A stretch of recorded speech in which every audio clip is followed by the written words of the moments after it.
जिस तरीके से जनगणना को लेकर बिहार में राजनीति हो रही है, ये पूरी तरीके से विकास से ध्यान भटकाने की एक सोची समझी रणनीति का हिस्सा है।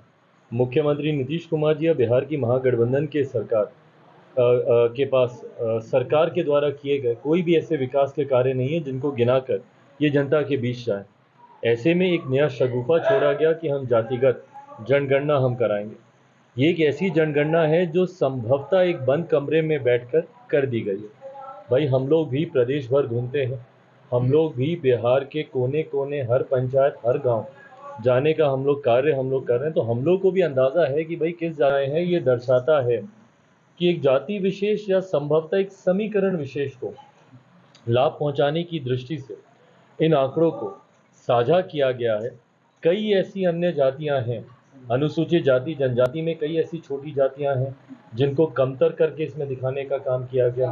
पिछड़ा वर्ग, अति पिछड़ा वर्ग की कई ऐसी जातियां हैं जिनकी भारी संख्या है, पर उसमें से गिनी चुनी जातियों को ही उन्हीं का ही वर्चस्व दिखाया गया है और कई जातियों को कमतर करके दिखाया गया राजनीतिक लाभ लेने की दृष्टि से।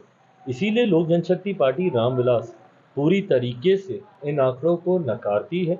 और जहां तक रही बात कि जो दावे करते हैं कि केंद्र सरकार है और वो अपनी करवा ले, जब उचित समय की जरूरत या समय की जब मांग होगी तो उस वक्त वो भी कराया जाएगा। फिलहाल केंद्र सरकार और हमारे प्रधानमंत्री जी का ध्यान पूरी तरीके से सिर्फ और सिर्फ विकास की राह को गति देने को लेकर है।